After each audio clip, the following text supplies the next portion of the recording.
Hey everybody, I'm Matt. This is the 10-Minute Bible Hour podcast, and I just want to say a huge thank you for being willing to hang out with me and talk about the Bible. I don't know if you've heard this or not, but politics and religion are like the two things that you're not supposed to talk about because people melt down and freak out, but you don't. You're up for it. And I know the majority of people listening to this don't agree with me on a ton of stuff. In fact, I'm pretty sure I'm the only person in the whole world who thinks the exact permutation of things that I think.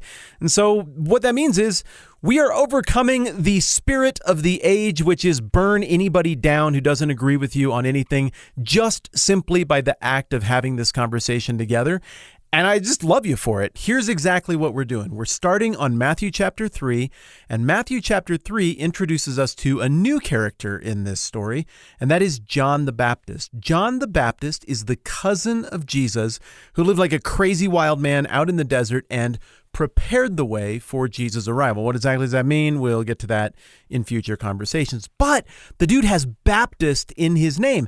And the whole baptism thing is something that people tend to get a little bit chippy about or have strong opinions about. So we got to break that thing down and frame it up first. Number one, baptism is a super old Christian tradition, Christian practice that dates all the way back to the very, very, very beginning of Christianity. As we're going to talk about in more detail, it looks like it was sort of an innovation. There's some rough corollaries outside of Christianity that predate this a little bit, but not much. This is something that is pretty specifically Christian, and Jesus affirms it, and Jesus himself is baptized, as we're going to see here in a little bit, getting into Matthew chapter 3. But there's disagreement about exactly how to do it and what it does. Some Christians believe that baptism is required for salvation, or rather is the moment of salvation, the moment at which someone becomes a part of the church. The church is the arbiter of salvation, and by being a part of the church then has the relationship with God, and you are therefore in the body of Christ and a Christian upon this initiation rite. Because of that, groups that believe this way will be more likely to baptize an infant, even though that kid can't make a decision about whether or not they want to be a Christian or a part of the church. What they're doing is effectively bringing that kid into a Christian upbringing, but also under the umbrella of the priestly role of the church as the arbiter between God and men and the arbiter of salvation, or at least partial arbiter of salvation. Understand, all of this is very rough because I'm having to go fast. I'm not trying to pick a fight with anybody who sees this one a little bit differently, trying to just speak in general terms. Then you got these other groups that would say that baptism is not required for salvation, but that baptism is an outward expression of obedience to Jesus, who commanded baptism, that comes after a relationship between the individual and God has already happened. So these groups would not baptize babies because they would say a baby can't pick that. And they would not have any fear of, an infant mortality situation precluding that baby from going to heaven. They would look at that and say, no, God who's gracious can figure that out, even if we don't have a category for it. So the difference between the question of baptism and where it fits in the Christian walk really has a lot to do with how you view the role of the church. Protestants and low church types who would say that salvation is between God and man and not based on any works whatsoever are going to say, well, baptism doesn't initiate you into the church, and being initiated into the church isn't what makes you a Christian anyway. So they're going to really push this. Someone becomes a Christian and wants to demonstrate their faith in an act of obedience to everybody and let everybody know where they stand. So then they do baptism. They're going to push that kind of thing. Whereas the Catholics, the Orthodox types, and a few others in between are going to want that baptism to happen up front. So a whole lot about how you do it, what style you do it, whether you dunk somebody underwater, whether you sprinkle water on their head, dump water on their head, have them stand in half a pool of water and dump a little more water on their head. All of these little debates really flow out of a whole lot of other theology, which really gets me to thing number 2 that I want to cover on the front end here, that being this passage really isn't a fight about baptism at all. And so if we come into this passage feeling a little bit burned or chafed by other people's views of baptisms or some stupid baptism fight we just got done having at a holiday meal or whatever, we're probably going to come at this wrong and hear it not like the original audience would have heard it. Remember, These people didn't have much of any preconceived notion about baptism. They didn't fight about whether or not kids should be baptized. They didn't argue about how much water it took to be properly baptized. Those were not the questions the original audience was asking, and therefore those are not the questions that Matthew is trying to address. If we come at a passage like this that deals with kind of a hot button issue, with that hot button issue in mind, we're screwing up before we even crack open the document because we're not going to read it right. We're going to read it looking for ammunition or details that we might use to better make our case next time around. And what we're going to miss in this case is something huge, because what we're about to get into in Matthew chapter 3 is our first glimpse at adult Jesus. It's our first glimpse at the significance of Jesus' role and our first really overt, I wouldn't even call it hint, but confirmation of who Jesus actually is, and therefore whether he might have the credibility to deliver on the stuff that the original audience would have heard swirling around in rumors that Jesus had promised or suggested he could deliver on. We're also going to get answers that the original audience would have been dying to get answers to regarding who John is and where he fits. They all would have known who John was and the awful fate that John ended up facing.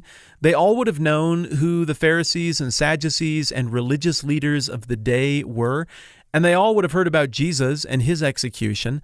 And so the original audience would have wanted to know what the hubbub was about and how all of these parts fit together. I think it would be the question that would be most natural to ask after the first two chapters. Like, okay, yeah, Matthew, this is super interesting. And okay, we see what you're trying to do here. Do we, the jury's out on that. Maybe you can convince us. Maybe you can't. But I have a question. Hand in the air, holding my hand up. Question. Yes, person, bald guy with the hand in the air. Yeah, my question is, I've heard about all these characters and stuff, but I'm not quite sure who's on which team or who fits with what. And it seems like there's still kind of this cult of John the Baptist that's going around. Is that a different religion than Jesus, or is Jesus and John the Baptist on the same side? And are the Pharisees and Sadducees, are they like a third team, or do they more side with one of these two teams? Thank you in advance for answering my question. I'll just hang up and listen to your reply. So I really think that in terms of this exercise that we're going for, where we try to track with the original audience, this is a very important pivotal moment. And again, I'm telling you, you're going to blow it. We're going to screw the whole thing up if we're all worried about baptism and all of that stuff. Okay, here's what we're about to walk into. A whole bunch of time has elapsed. Jesus is now an adult, and a religious movement has sprung up that is based around a dude who's a very similar age to Jesus, this being John the Baptist. And now these two characters are about to encounter each other for the first time on screen that we're aware of biblically, since they were both little babies waiting to be born, and the one got excited about the other being present. That's over in Luke. We'll talk about that as we get further into it. And so something as simple as a guy going and dunking people in the water for religious reasons and another guy walking up and getting dunked in the water for religious reasons is actually going to have massive connotations in terms of who Jesus is and what's actually going down here.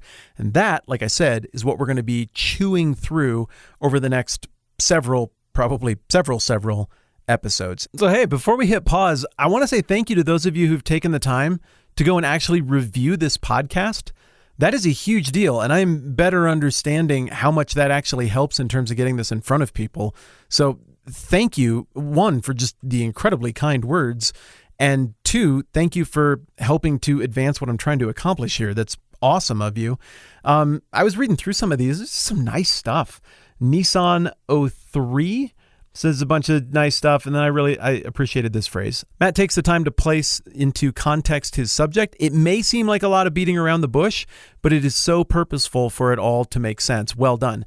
Okay, thank you for getting it and for that comment. And everybody who just heard that, and you're like, why don't we just get right after the stuff? This is what getting right after the stuff looks like.